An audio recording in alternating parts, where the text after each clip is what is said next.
तो दोस्तों आज का टॉपिक है महासागरीय धाराएं। तो आज मैं बताऊंगा आप लोगों को महासागरीय धाराओं के बारे में। जैसे कि मैं अपने पिछले कई वीडियो में महासागरीय धाराओं के बारे में शॉर्ट में बताया हूं कितने प्रकार की धाराएं होती हैं। ठीक है, तो इसमें मैं थ्योरिकल जो भौतिक भूगोल में बीए फर्स्ट ईयर एमए में आप पढ़ेंगे, ठीक है, या आप नेट जेआरएफ की तैयारी कर रहे हैं तो ये धाराएँ के बारे में पूछता है। तो मैं इस वीडियो में डिटेल में बताऊँगा, चाहे अटलांटिक महासागर की धाराएं हो, उसे आंध्र महासागर की भी धाराएं कहते हैं, या प्रशांत महासागर की धाराएं हो, या आपका हिंद महासागर की धाराएं हो। चलिए स्टार्ट करते हैं और जानते हैं इसका सामान्य परिचय। और इस वीडियो में आपको सामान्य परिचय महासागरीय धाराएं के, ठीक है, महासागर धाराएं क्यों चलती है इसके बारे में बताऊंगा। चलिए शुरू करते हैं। सागरों में जल के एक निश्चित दिशा में प्रवाहित होने की गति को धाराएं कहते हैं। मतलब सागर में या महासागर में एक दिशा से दूसरे दिशा में प्रवाहित होने वाली जल को ही धाराएं कहते हैं। धाराएं धरातली भाग पर प्रभावित होने वाली नदियों के समान होती हैं। जो धाराएं होती हैं, जो धरातली भाग पर प्रभावित होने वाली जो नदियां होती हैं उन्हीं के समान होती हैं। जो नदियां अपने धरातल बह रही हैं उन्हीं के समान भी महासागर में ये धाराएं बहती हैं। सागरीय गतियों में धाराएं सर्वाधिक शक्तिशाली होती हैं। जो सागर की गति होती है उसमें ये धाराएं बहुत शक्तिशाली होती है, क्योंकि इनके द्वारा सागरी जल हजारों किलोमीटर तक बहा लिया जाता है। महासागरीय धाराओं के अनेक आर्थिक लाभ होते हैं। इनके सहारे महासागरीय परिवहन मार्ग निश्चित किए जाते हैं। अगर धाराएं ना हो तो आप जानते हैं कि महासागर में जो नाव ये सब चलते हैं वो उसको चलने में मुश्किल हो जाएगी, क्योंकि वहाँ पर ठप हो जाएगा धारा। तो एक उसमें कोई वेग नहीं रहेगा, जिसके कारण आप जो भी क्रियाकलाप करते हैं महासागर में किसी भी अदर शिप द्वारा, तो उसमें बहुत सारी दिक्कतें आने लगेंगी उसको मार्ग का स्पीड पकड़ने में या तय करने में। तो धाराएं उसके लिए बहुत ही अच्छी होती हैं और लाभदायक होती हैं। अगर धाराएं हानिकारक भी होती हैं, धाराओं के विरुद्ध आप कोई स्टीम चला रहे हैं तो उसमें भी आपको प्रॉब्लम आ सकती हैं। तो या कोई जहाज़ चला रहे हैं, जैसे कि आपने सुना होगा कि जो अस्वच्छांश है वहाँ पर जब व्यापारी, यूरोप के व्यापारी जब अपना नाव लेकर जा रहे थे तो अचानक वहाँ पर धाराओं का जो रुख था वहाँ बदल गया था। कारण यह था कि वहाँ की जो वायदा पेटियाँ थी उसी कारण, ठीक है, जो वहाँ की वायदा पेटियाँ थी उसके कारण ये धाराओं का जो रुख था बदल गया था, जिसके कारण उस पर वजन बढ़ने लगा और जो घोड़े थे उस नाव पर उसको बेगना, मतलब उस पानी में या उस समुद्र की जो समुद्र उसमें फेंकना पड़ा था। चलिए आगे जानते हैं। तो इन्हीं के सहारे परिवहन मार्ग निश्चित किया जाता है। उत्तम बंदरगाहों की स्थिति निर्धारित होती है। इनके अलावा ये धाराएं पृथ्वी पर तापमान के संतुलन में पर्याप्त सहयोग प्रदान करती हैं। तापमान के आधार पर महासागरीय धाराएं दो प्रकार की होती हैं। एक होती है गर्म जल धारा, एक होती है ठंडी जल धारा, या उष्ण जल धारा या ठंडी जल धारा। धाराओं की गति, आकार तथा दिशा में पर्याप्त अंतर होता है। इस आधार पर धाराओं के कई उप प्रकार किए जाते हैं। तो जो धाराओं की दिशा होती है अलग अलग होती है, तो उसमें अंतर होता है, इसीलिए उनका कई उप प्रकार, मतलब उसी गर्म या ठंडी जलधारा कई उप प्रकार या उपनाम होते हैं। ठीक है, चलिए उसका जो प्रकार किए जाते हैं आप जान लेते हैं आगे। प्रवाह, ठीक है, उसके बाद धारा जानेंगे तब विशाल धारा जानेंगे। तो प्रवाह क्या होता है? तो जब पवन वेग से प्रेरित होकर सागर की सतह का जल आगे की ओर अग्रसर होता है तो उसे प्रवाह कहते हैं। तो मान लो हवा बह रही है और वो हवा के कारण जो सागर का जल आगे की ओर जाने लगा तो उसी को हम क्या कहते हैं? प्रवाह कहते हैं। इसकी गति तथा सीमा निश्चित नहीं होती है। गति मंद होती है तथा केवल ऊपरी जल ही गतिशील होती है। इसके प्रमुख उदाहरण उत्तरी अटलांटिक प्रवाह, दक्षिणी अटलांटिक प्रवाह आदि। दूसरा, धारा, करेंट्स। जब सागर का जल एक निश्चित सीमा के अंतर्गत निश्चित दिशा की ओर तीव्र गति से अग्रसर होता है तो उसे धारा कहते हैं। इसकी गति प्रवाह से अधिक होती है। तो जो जब सागर कोई होता है उसमें कह रहा कि जब कोई सागर है, जल एक निश्चित सीमा के अंतर्गत निश्चित दिशा की ओर तीव्र गति से अग्रसर होता है। तो कोई जल है सागर में, ठीक है, सागर में जल है, एक निश्चित सीमा के अंतर्गत कोई सीमा मान लो, कोई सीमा तय कर लो, 1 किलोमीटर या 2 किलोमीटर या 500 मीटर की कोई सीमा उस सागर में, और उसी सीमा के अंतर्गत एक निश्चित दिशा की ओर, मान लो पूर्व से पश्चिम दिशा की ओर कोई भी पूर्व से पश्चिम दिशा की ओर कोई भी धारा अग्रसर होता है, ठीक है, कोई भी जल अग्रसर होता है पूर्व से पश्चिम दिशा की ओर, तो उसे हम धारा कहते हैं।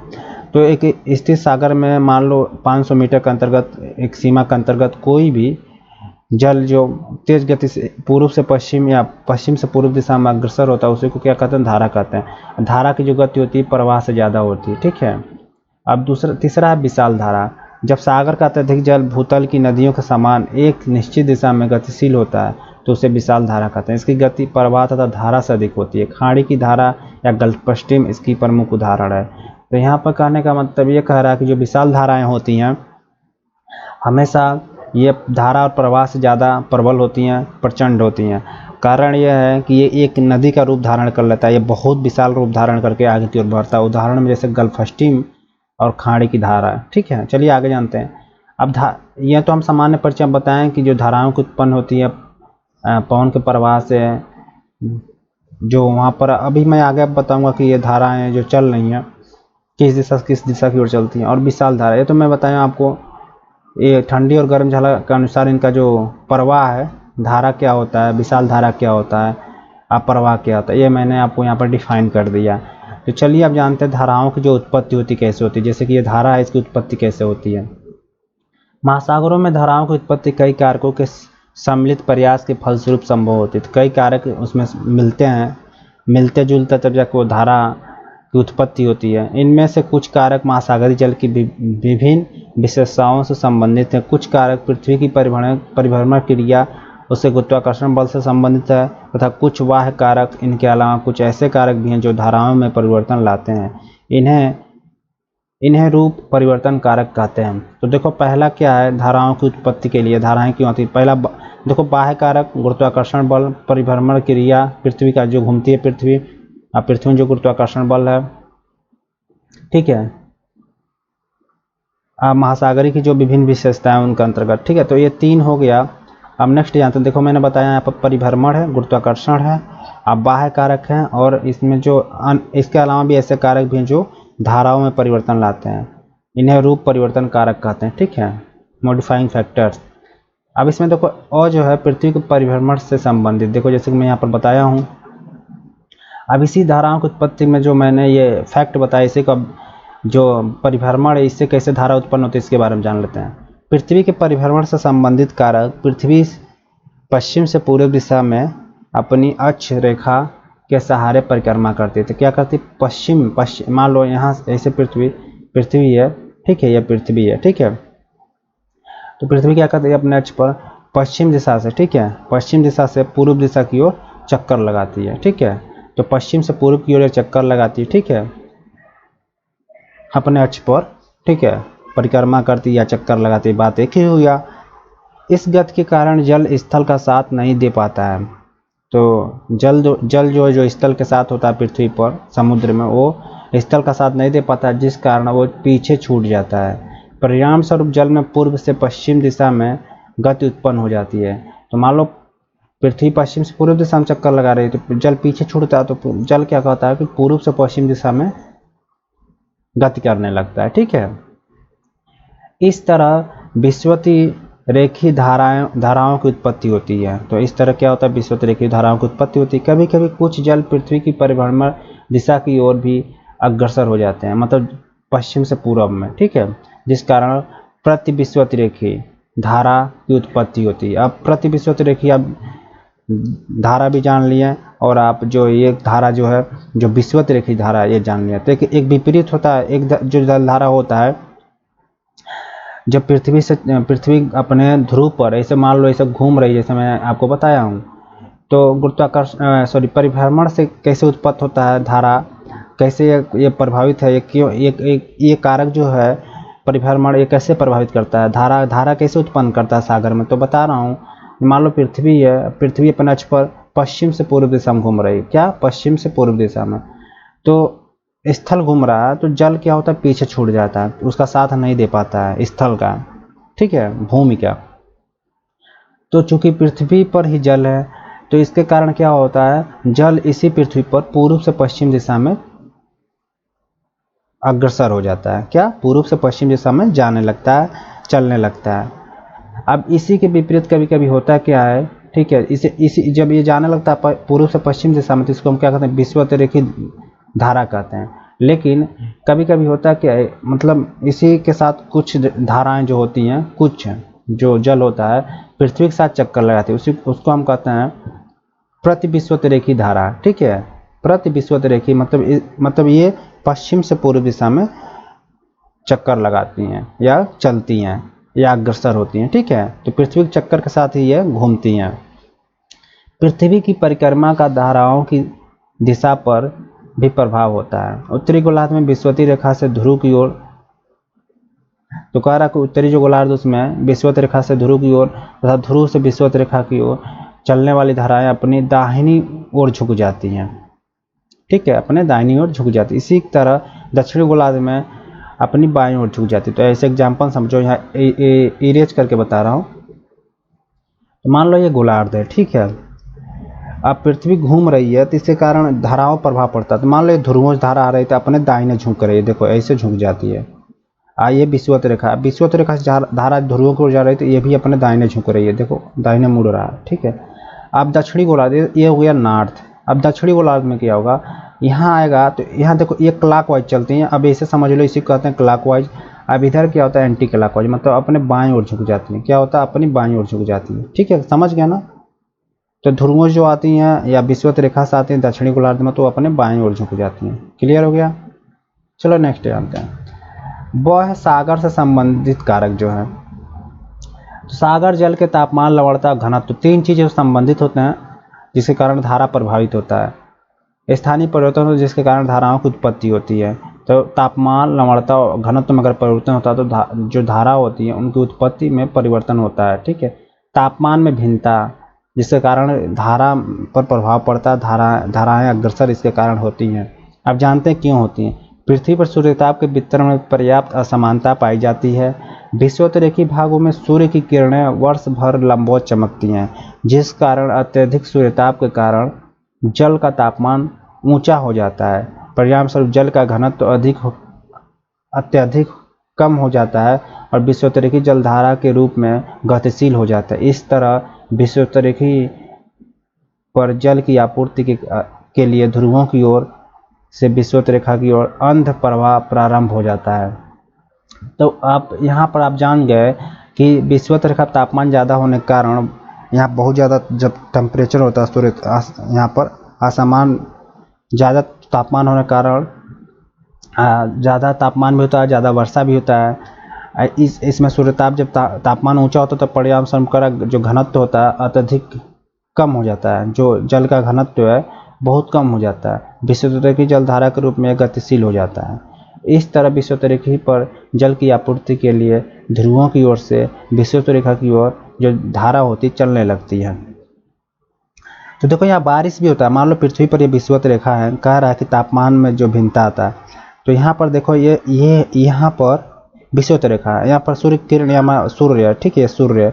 अब सूर्य किरण पृथ्वी पर सीधी विषुवत रेखा पर सीधी पड़ती है। ये ध्रुव यहाँ पर सूर्य किरण इधर जाओगे तिरछी पड़ेगी, 6 महीना दिन 6 महीना रात। ये नॉर्थ हो गया, ये साउथ हो गया। क्या रहा कि अगर यहाँ तापमान ज़्यादा तो यहाँ वर्षा भी ज़्यादा होती है, लेकिन तापमान ज़्यादा होने के कारण क्या होता है, यहाँ जो जल होता है ये सूख जाता है, ठीक है। इसके कारण क्या होता है, ध्रुवों से जो क्या होती है, क्योंकि ये रूल है कि उच्च से निम्न की ओर हमेशा जलधाराएँ आती हैं, जिससे हवाएं भी चलती है। तो जब यहाँ खाली हो जाता है तो इसको कवर करने के लिए अर्ध रूप में, ठीक है, जो ध्रुवों से जलधाराएं होती हैं विषुवत रेखा की ओर प्रारंभ हो जाती है, चलने लगती है। अब समझ गया ना। तो यही कह रहा है कि यहाँ की जब जल की मात्रा विषुवत रेखा कम पड़ने लगती है तो ध्रुवों से जलधाराएं विषुवत रेखा की ओर चलने लगती है। अब लवणता में भिन्नता। लवणता में भिन्नता सागरी लवणता से सागरी जल का घनत्व प्रभावित होता है तथा घनत्व में अंतर के कारण धाराएं उत्पन्न होती हैं। यदि दो क्षेत्रों का तापमान समान है परंतु दोनों क्षेत्रों की लवणता में अंतर है तो अधिक लवणता वाले भाग में जल का घनत्व अधिक हो जाएगा, जिस कारण जल नीचे बैठ जाता है, जबकि कम लवणता वाले भाग में जल घनत्व अपेक्षाकृत कम होगा, जिस कारण कम खारे भाग से जल अधिक खारे भाग की ओर गतिशील हो जाता है। अब आपको यहाँ समझ में नहीं आएगा, फिर से रिपीट कर देता हूँ ताकि आपको समझ में आ जाए। यदि दो क्षेत्रों का तापमान समान, मतलब दो कोई क्षेत्र, मान लो एक क्षेत्र है एक क्षेत्र है, अब यहाँ का तापमान समान है, यहाँ का भी तापमान समान है, ठीक है। अब दोनों क्षेत्र का तापमान समान, लेकिन यहाँ पर लवणता 1% है, 2% है, यहाँ 1% है, ठीक है, अंतर है। तो अधिक लवणता वाले भाग में जल का घनत्व तो अधिक हो जाएगा। तो यहाँ पर मान लो लवणता ज़्यादा तो जल का घनत्व तो ज़्यादा रहेगा। क्या होगा? ज़्यादा रहेगा, ठीक है, ज़्यादा रहेगा, ठीक है, जिस कारण जल नीचे बैठ जाता है, मतलब जल क्या होगा? डाउन हो जाएगा। जबकि कम लवणता वाले भाग में जल का घनत्व अपेक्षाकृत कम होगा, जिस कारण कम खारे भाग से जल अधिक खारे भाग की ओर गतिशील हो जाता है।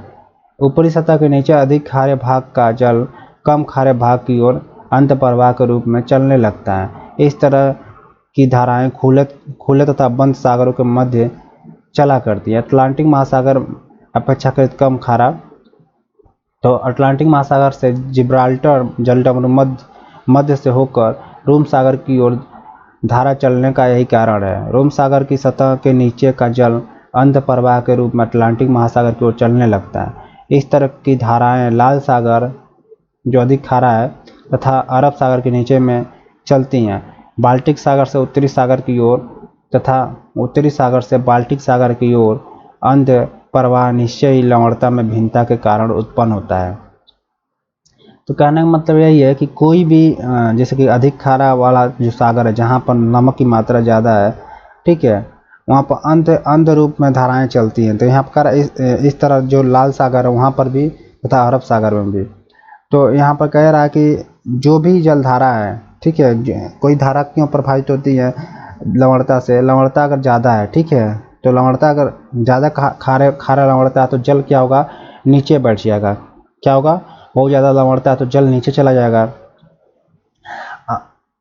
ये कह रहा है यहाँ पर। जबकि कम लवणता वाले भाग में जल का घनत्व तो अपेक्षाकृत कम होगा, क्योंकि भाई जल नीचे बैठेगा नहीं, जिस कारण कम खारे भाग से जल, जो कम खारा भाग है, ठीक है, वहाँ से जल अधिक खारे भाग की ओर गतिशील हो जाती है।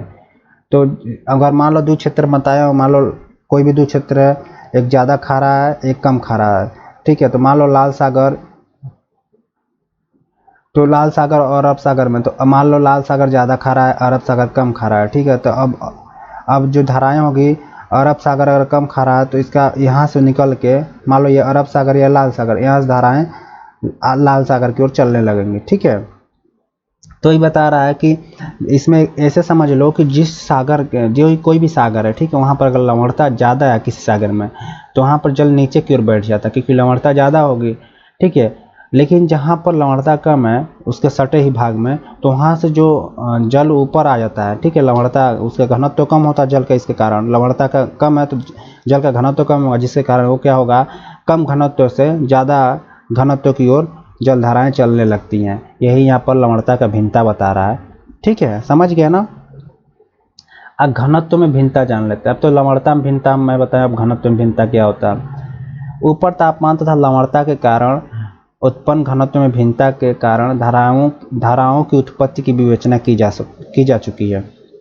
इनके अलावा कई और भी ऐसे कारक हैं जिस कारण सागरीय जल के घनत्व में अंतर हो जाता है, धाराओं की उत्पत्ति हो जाती है, और ध्रुवीय भागों में न्यून सूर्यताप के फलस्वरूप तापमान के कारण उच्च घनत्व पाया जाता है, परंतु हिम पिघलने के कारण लवणता कम हो जाती है, जिस कारण घनत्व कम हो जाता है। परिणाम स्वरूप ध्रुवों से ठंडे जल धाराएं की विषुवत रेखा की ओर चलने लगती हैं। दबाव से भी घनत्व में अंतर आता है। सागरों में ऊपर से नीचे जाने पर दबाव बढ़ता जाता है, जिस कारण घनत्व भी अधिक हो जाता है। इसी तरह सागरों के ऊपर भाग में हल्का जल तथा गहराई में भारी जल मिलता है, जिस कारण जल में लंबवत गति उत्पन्न हो जाती है। अब जैसे कि मैंने आपको ये जो कारक बताया है, ये सागर से संबंधित है, मतलब ये सागर के तीनों कारक हैं। इनमें भिन्नता आने के कारण तापमान में भिन्नता आता है, लवणता में भिन्नता आता है, तो घनत्व में भिन्नता आता है। तो क्या होता है? जल धाराएं अग्रसर हो जाती हैं, जो सागरीय धाराएं हैं अग्रसर हो जाती हैं। अब देखो बाह्य कारक से कैसे अग्रसर होती है धाराएं। तो मैंने आपको लवणता माफ़ कीजिएगा, सागरीय से संबंधित कारक बता दिया जो धारा को प्रभावित करती है, ठीक है, धारा की उत्पत्ति जो होती है इसी के बारे में बता रहा हूँ। और दूसरा बताऊँ पृथ्वी की जो परिभ्रमण है। अब तीसरा चलिए बता देता हूँ आपको बाह्य सागरी कारक, जो बाहरी कारक हो, सागर के बाहर के, उससे कैसे जो धाराएं प्रभावित होती है। महासागरीय जल पर वायुमंडलीय दशाओं का पर्याप्त प्रभाव पड़ता है। इनमें वायुमंडलीय दबाव तथा उनमें भिन्नता वायु दिशा, वर्षा, वाष्पीकरण आदि धाराओं की उत्पत्ति में सहायक होते हैं। तो वायु दिशा, वर्षा और वाष्पीकरण ये धाराओं की उत्पत्ति में सहायक होते हैं। तो वायु तथा हवाएं जान लेते हैं। वायुमंडलीय दबाव का भी सागरीय जल पर प्रभाव होता है। जहाँ पर वायु अधिक होता है वहाँ पर जल के आयतन में कमी के कारण जल तल नीचा हो जाता है। इसके विपरीत कम वायु दाब वाले क्षेत्र में जल तल ऊंचा हो जाता है, जिस कारण उच्च जल तल से मतलब कम वायु दाब के क्षेत्रों से निम्न जल मतलब उच्च वायु दाब क्षेत्र की ओर जल गतिशील हो जाती है। परिणामस्वरूप धारा की उत्पत्ति हो जाती है। प्रचलित अथवा सनातनी हवाएं धाराओं की उत्पत्ति में महत्वपूर्ण भूमिका अदा करती हैं। जब सागरी जल के ऊपर से होकर हवा चलती है तो वहाँ वो अपनी रगड़ के कारण जल को भी अपनी ओर बहा ले जाती है। यदि मानचित्र पर धाराओं तथा सनातनी हवाओं का तुलनात्मक अध्ययन किया जाए तो स्पष्ट हो जाता है कि अधिकांश धाराएं सनातनी हवाओं का ही अनुसरण करती हैं। तो कहने का मतलब यहाँ पर यही है कि देखो, जिस क्षेत्र में अगर हवा प्रबल है, ठीक है, तो वो रगड़ते हुए ले जाएगा, ठीक है, उस मतलब धाराओं को, मतलब जो सागरी जल है उसको आगे, मान लो किसी देखो आंधी तूफान देख तो कोई हवाएं होती तेज चलती हैं तो प्रभावित करती हैं, तो धाराओं को भी प्रभावित रगड़ते हुए उसके सागर तल से धाराओं को आगे ले जाएगा। और जहाँ हवाएं प्रबल नहीं होती वहाँ पर धाराओं पर प्रभाव कम पड़ता है, वही बता रहा है। तो यहाँ पर बता, जिस कारण यह बता रहा है कि इसके विपरीत कम वायु दाब वाले क्षेत्र में जल तल ऊंचा हो जाता है। तो जब कम वायु दाब क्षेत्र रहेगा, समान सी बात है, जल का तल ऊंचा हो जाएगा, जिस कारण उच्च तल से, ठीक है, कम वायु दाब के क्षेत्रों से निम्न जल तल उच्च वायु दाब क्षेत्र की ओर जल गतिशील हो जाता है। मतलब अब देखो, तल अगर ऊंचा हो गया है तो यहाँ से क्या होगा, जहाँ वायु दाब ज़्यादा है, प्रेशर, अब दो कारण जान जाओ। देखो, अगर वायु का दाब ज़्यादा है, ठीक है, तो अभी वो मतलब ज़्यादा है, मान लो यहाँ वायु का दाब ज़्यादा है इस क्षेत्र में, यहाँ पर कम है, तो यहाँ पर जल यहाँ पर मान लो जल यहाँ पर है, इस हिस्से में यहाँ पर कम है तो यहाँ पर, तो यहाँ से जल अभी यहाँ से ऐसे चलेगा जल इस दिशा में। अभी ये भी जान जाओ कि अगर वायु की रफ्तार ज़्यादा है, ठीक है, वायु की रफ्तार ज़्यादा तो रगड़ते हुए जल को ले जाएगा आगे की तरफ, ठीक है। जैसे कि मैं एग्जांपल दिया हूँ आपको, सनातनी हवा का अनुसरण अधिकांश जो धाराएं करती हैं। अब यहाँ पर कैसे ये होता है, अगर यहाँ पर अगर ज़्यादा वायु प्रेशर है तो ये जल नीचे दब जाता है, और यहाँ कम है तो यहाँ पर ऊंचा उठ जाता है जल का क्षेत्र। अब जिस कारण होता है क्या कि ऊंच से निम्न की ओर ये धाराएं चलने लगती हैं। अब समझ में आ गया आपको, वायु दाब तथा हवाएं। तो हवाएं जो होती हैं अगर तेज चल रही हैं तब भी रगड़ते हुए सागर तल से धाराओं को बहाते हुए ले जाती हैं, जिसके कारण धाराओं की उत्पत्ति होती है। अगर वायु दाब मतलब वायु की दाब ज़्यादा है, किसी क्षेत्र में कम है, तो जहाँ कम है उधर से क्या होता है, जल ऊपर उठ जाता है, जिसके कारण जो जहाँ प्रेशर ज़्यादा होता है, मतलब जहाँ जल दबा होता है वहाँ से निम्न से जो यहाँ उठा हुआ है जल के भाग, ठीक है, तो होता क्या कि यहाँ इस निम्न वायुदाब से उच्च वायुदाब की ओर धाराएं चलने लगती हैं, क्योंकि यहाँ का भाग निम्न वायुदाब है, उठा हुआ है, यहाँ उच्च वायुदाब है तो यहाँ पर दबा हुआ है, इसीलिए हवा वायुदाब के कारण भी जो धाराएं होती हैं वो अग्रसर हो जाती हैं, ठीक है। अब उदाहरण के लिए, अब यहाँ पर उदाहरण पढ़ सकते हैं कि उदाहरण के लिए व्यापारिक हवाओं से प्रेरित होकर विषुवत रेखी धाराएं पूर्व से पश्चिम दिशा की ओर प्रचलित होती हैं। तो व्यापारिक हवाओं के कारण ही पूर्व से पश्चिम दिशा की ओर जो विषुवत रेखाओं की धाराएं हैं आगे बढ़ती हैं, अग्रसर होती है। अटलांटिक महासागर में गल्फ स्ट्रीम तथा प्रशांत महासागर में कुरोशियो धारा पछुआ हवा की दिशा का ही अनुसरण करती है। हिंद महासागर में मानसून हवाओं की दिशा में वर्ष में 2 बार परिवर्तन के कारण धाराओं की दिशा में 6 महीने के बाद परिवर्तन आ जाता है। काल जोपरीज तथा स्वेडरूप ने क्रमशः हवाओं तथा धाराओं की दिशा के बीच तथा हवाओं एवं धाराओं की गति, देखो हवाओं एवं धाराओं की गति के बीच निश्चित अनुपात बताया है तथा उसका परिकलन गणित के आधार पर किया है। उदाहरण के लिए, यदि हवा की गति 50 किमी प्रति घंटा है तो धारा 3/4 किमी प्रति घंटे की दर से गतिशील होगी। जैसे मैं बताया, हवाओं और वायुदाब जो होता है वो भी प्रभाव डालता है धारा पर, जैसे कि मैं यहाँ ऊपर बताया हूँ, वही उदाहरण बता रहा हूँ इसका। तो अगर 50 किमी प्रति घंटा की रफ्तार से हवा चल रही है तो 3 से 4 किमी प्रति घंटा की रफ्तार से जो है धाराएं चलेंगी। कालजोफ्री जी ने बताया कि हवाएं सागरी जल को तली तक अवलोडित करती हैं, अर्थात हवाएं से उत्पन्न धाराओं में सतह से लेकर तली तक का जल सामूहिक रूप से आगे बढ़ता है। तो सतह से लेकर क्या है, तली तक, मतलब सागर की ऊंचाई जो अधिकतम है वहाँ से लेकर उसकी गहराई तक क्या होता है, असर करता है हवाएं, वो आगे अग्रसर होती हैं वहाँ का जल। परंतु प्रयोगों के आधार पर फेंडले ने बताया कि सागरी जल को हवाएं 30 से 36 फीट की गहराई तक ही मतलब उसको ले जा अलोडिट कर पाती हैं। अर्थात यहाँ पर ये कह रहे हैं कि और महोदय हैं फेंडले महोदय जो हैं कह रहे हैं कि पूरी मतलब सागर का जो ऊपरी हिस्सा है, अधिकतम ऊंचाई जहाँ सागर का तल है वहाँ से लेकर तली तक गहराई वहाँ तक नहीं प्रभावित करता, लेकिन बस 30 से 36 फीट की गहराई तक ही हवाएं सागर के जल को प्रभावित करता है, अग्रसर करता है। कालजोफ्री महोदय जो बता रहे हैं वो बता रहे हैं कि तल से लेकर गहराई तक जो हवाएं हैं, मान लो कि सागर से, ऐसे एग्जाम्पल समझो, कोई सागर से हवाएं गुजर रही हैं तो जोफ्री का कहना है कि तल से ऊपरी तल से लेकर उसे अधिकतम जो गहराई वहाँ तक ये हवाएं जो हैं उस जल को अग्रसर करती हैं आगे बढ़ने के लिए। जिस दिशा में हवाएं जा रही हैं उस दिशा में, मान लो पूर्व से पश्चिम की ओर हवाएं चल रही हैं तो पूर्व से पश्चिम की ओर जलधारा चलने लगेगी। लेकिन यहाँ पर फिर से फेंडले बता रहे हैं कि नहीं, ऐसा नहीं होता है। सागर के तल से लगभग 30 से 36 फीट की गहराई तक ही जल जो है आगे की ओर अग्रसित होता है सागरों का। क्लियर हो गया? अब चलो आगे थोड़ा जान लेते हैं जो फेंडले बता रहे हैं। गहराई के बढ़ते जाने के साथ जल का घनत्व तो बढ़ता जाता है, फेंडले का कहना है। परिणाम स्वरूप वायु भारी जल को गतिशील नहीं कर पाता है, जिसमें घनत्व तो ज़्यादा होता है। स्मरणीय है कि हवा की दिशा तथा उससे उत्पन्न धारा की दिशा में पूर्ण सामंजस्य नहीं होता। पृथ्वी की परिभ्रमण गति के कारण धारा की दिशा में झुकाव हो जाता है। उत्तरी गोलार्ध में झुकाव दाहिनी हाथ की ओर तथा दक्षिणी गोलार्ध में बाएं हाथ की ओर हो जाता है। इस तथ्य का अवलोकन सबसे पहले नानसेन ने किया था, जिसे आगे चलकर एकमैन ने गणितीय आधार पर प्रमाणित किया। अब चलिए मैं आपको दिखा दे रहा हूँ। जैसे कि कह रहा है कि ये गोलार्ध है, अब ये नॉर्थ गोलार्ध में हवा की जो दिशा है दाहिनी की ओर झुक जाती है, अब दक्षिणी गोलार्ध में जो है बाएं की ओर झुक जाती है हमेशा। कंफर्म हो गया?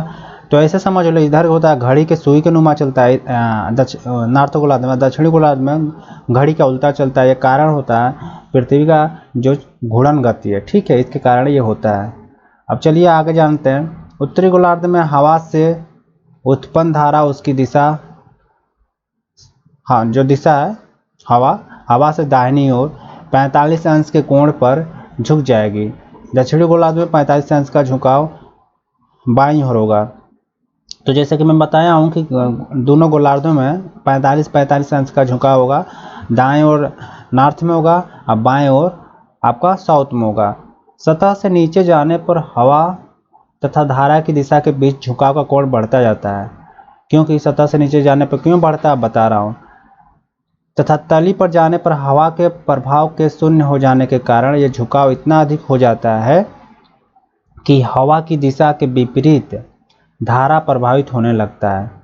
हवाओं से प्रेरित धाराएं महाद्वीपीय किनारों पर पहुंचती हैं तो वहां जल की मात्रा अधिक हो जाने से जल का तल ऊंचा हो जाता है, जिस कारण नई धाराओं की उत्पत्ति होती है।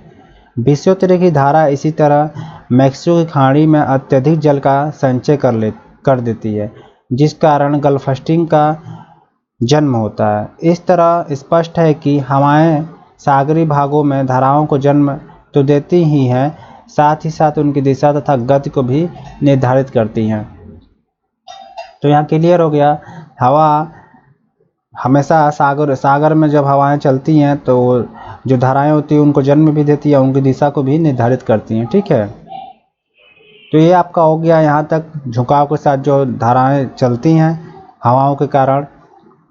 अब चलिए वाष्पीकरण जान लेते हैं, ठीक है। वाष्पीकरण तथा वर्षा इससे भी प्रभावित होता है। जैसे कि मैं आपको बता रहा हूँ, यहाँ पर देख लीजिए, देखिए वायुदाब तथा हवाएं, यह मैं बता चुका आपको। जैसे बाहरी ये कारक है जिससे जो है कि सागर का धाराएं, सागर जो है, सागर का जल प्रभावित होता है जिससे धाराएं चलती हैं, ठीक है। तब वाष्पीकरण जान लेते हैं, बाहरी कारक और वर्षा।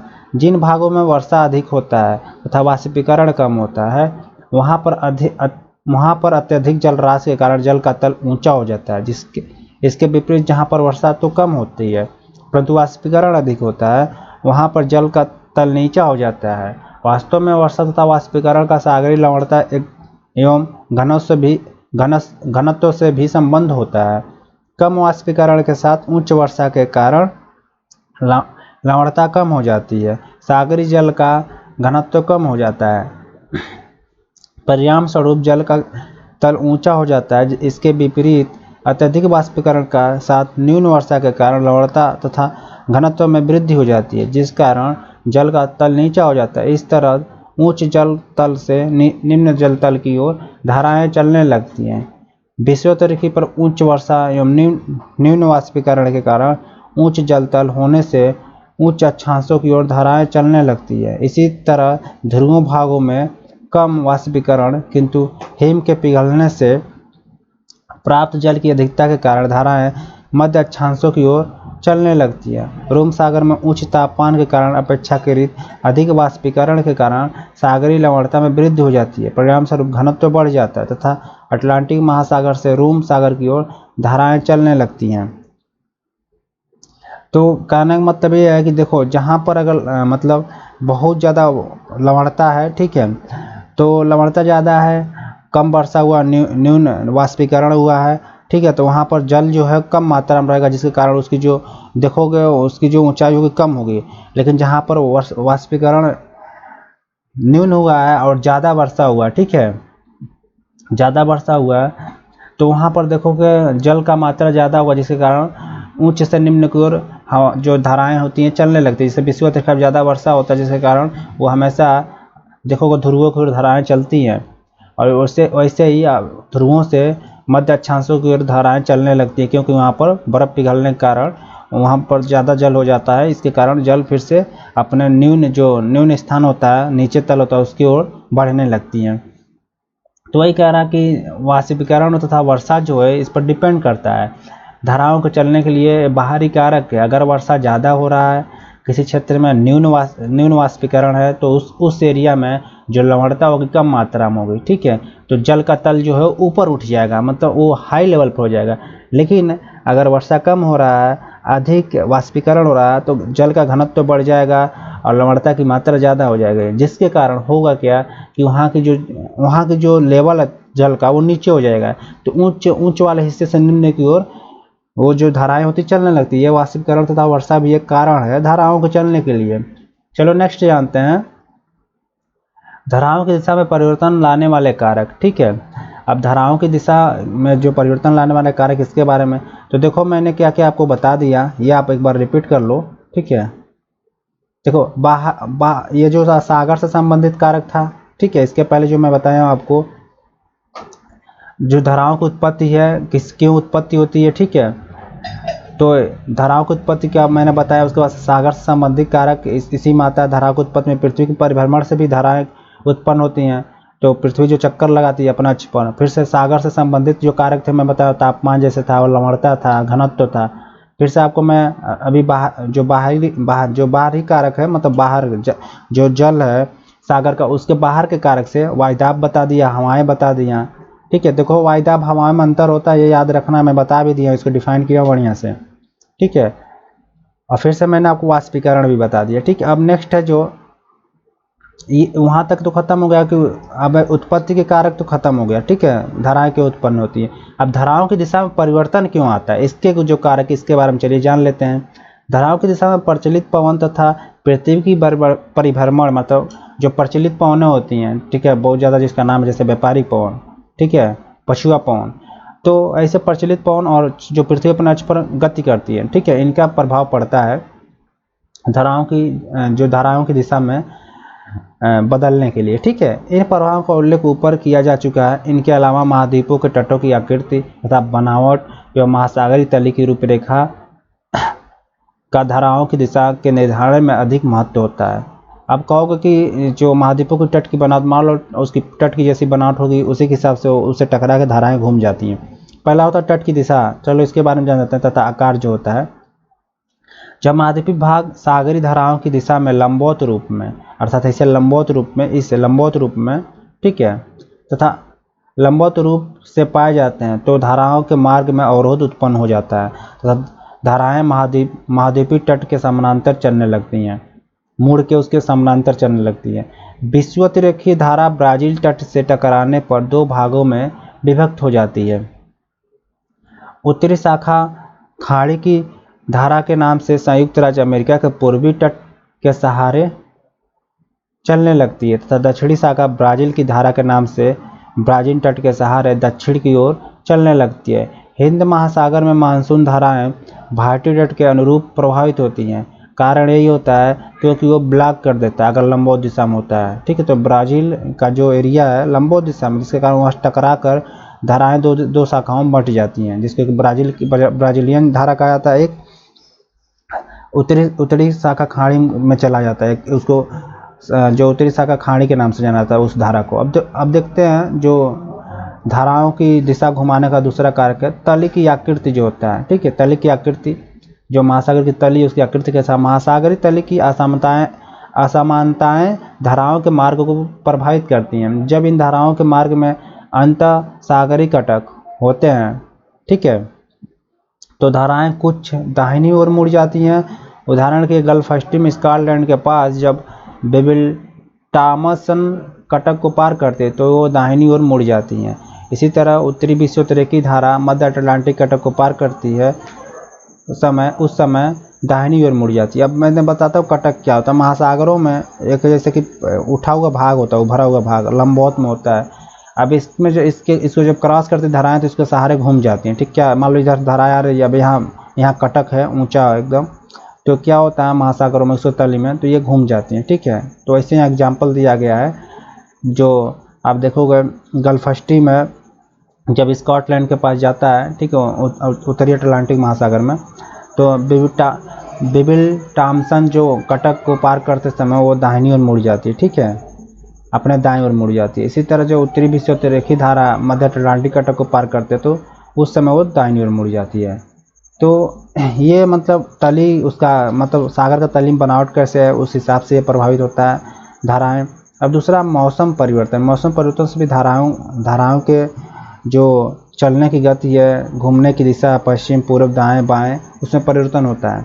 कई स्थानों पर बदलते मौसम के साथ धाराओं की दिशा में परिवर्तन हो जाता है। मानसूनी हवाओं का मौसमी द्विक परिवर्तन हिंद महासागर की धाराओं में दिशा परिवर्तन करता है।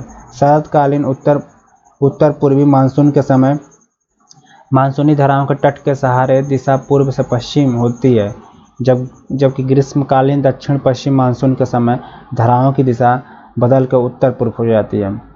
तो वही कह रहा है कि देखो जो मानसूनी होता है, उत्तर पूर्व मानसून के समय जो मानसूनी धाराएं होती हैं, जब उत्तर पूर्व मानसून आता है, ठीक है, उत्तर और पूर्व वाला बंगाल की खाड़ी से सीधा उत्तर पूर्व में जो हम लोग का एरिया है, यूपी से लेकर कश्मीर तक, अरुणाचल प्रदेश तक, इस समय क्या होता है, जो दिशा होता है पूर्व से पश्चिम होता है। क्या होता है, मान लो ये भारत का तट है, ठीक है, यहाँ बंगाल है, तो जब उत्तरी पश्चिमी मानसून होता है तो इस समय जो धाराएं होती हैं यहाँ पर, वो तट के सहारे पूर्व से, देखो ये एरिया पूर्व से, मतलब यहाँ से ऐसे आती हैं, ऐसे पूर्व से पश्चिम की ओर आती हैं। ठीक है, तट के सहारे पूर्व से पश्चिम की ओर चलती हैं। लेकिन जब ग्रीष्म काल आता है तो दक्षिण से पश्चिम मानसून के समय धाराओं की जो दिशा है, तब जब दक्षिण से, मतलब जब देखोगे अरब जो आप देखोगे अरब सागर के करीब से जब मानसून आता है, ठीक है, हिंद महासागर के करीब में अरब सागर है, जब इस दिशा से मानसून आता है, ठीक है, जिसे हम कहते हैं ग्रीष्मकालीन मानसून, ठीक है, इस समय क्या होता है, उत्तर से पूर्व हो जाती है। जो धारा की गति होती है वो उत्तर से पूर्व हो जाती है। क्या होती है, उत्तर से ऐसे होकर पूर्व आ जाती है। ठीक है, तो उत्तर से पूर्व चलने लगती है। तो बंगाल खाड़ी में होता क्या है कि जो होता है दक्षिण से पश्चिम जो बंगाल की खाड़ी उसमें जो धाराएं चलती हैं वो पूर्व से पश्चिम चलती हैं, पूर्व से पश्चिम की ओर, और इसमें क्या होता है उत्तर से पूर्व की ओर चलने लगती हैं। समझ गया ना। तो अरब सागर में जो धाराएं होती हैं ग्रीष्म काल में उत्तर से पूर्व चलती हैं, और जब बंगाल की मानसून आता है, ठीक है, जो मानसून आता है उत्तर पूर्वी मानसून, जिसे शरतकालीन कहा जाता है, तो इस समय जो धाराएं होती हैं वो दक्षिण से, माफ करना, उस समय जो धाराएं जो होती हैं पूर्व से पश्चिम हो जाती हैं। तो क्लियर हो गया ना यहाँ पर अरब सागर का, बंगाल की खाड़ी का। तो बंगाल की खाड़ी का जो मानसून होता है उसे शरतकालीन मानसून कहा जाता है, और फिर से जो आपका अरब सागर से मानसून होता है उसको हम कहते हैं ग्रीष्मकालीन मानसून। ठीक है, तो दोनों में मैं दिशा बता दिया, धाराओं का दिशा जो बदलता है कैसे बदलता है। अब नेक्स्ट जान लेते हैं पृथ्वी का परिभ्रमण। पृथ्वी के पश्चिम से पूर्व दिशा में घूर्णन के कारण धाराओं का मार्ग प्रायः गोलाकार हो जाता है। पृथ्वी के परिभ्रमण के कारण धाराएं उत्तरी गोलार्ध में अपनी दाईं ओर, माफ करना यहाँ पर गोलार्ध नहीं लिखा गया, तो उत्तरी गोलार्ध में अपने दाईं ओर और दक्षिणी गोलार्ध में बाईं ओर मुड़ जाती हैं। तो परिभ्रमण का उत्तरी गोलार्ध में दाईं ओर, मतलब उत्तरी गोलार्ध जो है उसमें दाईं ओर, अगर यहाँ से दक्षिणी गोलार्ध स्टार्ट हुआ तो इसमें बाईं ओर मुड़ जाती है। तो परिभ्रमण गति के कारण भी धाराओं पर असर पड़ता है उसकी दिशा में। अब देखो यहाँ तक था इस वीडियो में, मैंने आपको पूरा बता दिया। तो मैंने इसमें 3 टॉपिक आपको कवर किया। पहला था सामान्य परिचय धाराओं का, दूसरा था सामान्य परिचय में बताया हूँ, प्रवाह धारा, विशाल धारा, धाराओं की उत्पत्ति कैसे होती है, दूसरा था। ठीक है, तो इसमें दूसरा था तो पृथ्वी के परिभ्रमण से भी और सागर से संबंधित जो कारक होते हैं उससे धाराओं की उत्पत्ति होती है। ठीक है, अब इसके बाद से इसमें और वो था, उसका इसमें पहला था तापमान, और फिर से लवणता में भिन्नता, फिर से घनत्व में भिन्नता।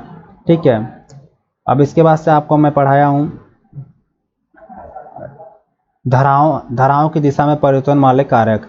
तो 3 टॉपिक इसमें मैंने कंप्लीट किया है, जो आप देख सकते हैं। यहाँ तक वाष्पीकरण और ये जो टॉपिक था आपका, ये जितना था ये सब धाराओं की उत्पत्ति में था। ठीक है, जो धाराओं की उत्पत्ति कैसे होती है, तो धाराओं की उत्पत्ति का मैंने भी बताया डिटेल में। फिर से आपको बताया सामान्य परिचय धाराओं का, और उसके बाद से बताया हूँ धाराओं की दिशा में जो परिवर्तन होता है वो किन कारणों से होता है। फिलहाल इस वीडियो में इतना ही। वीडियो अच्छा लगेगा तो लाइक कीजिएगा, सब्सक्राइब कीजिएगा। धन्यवाद।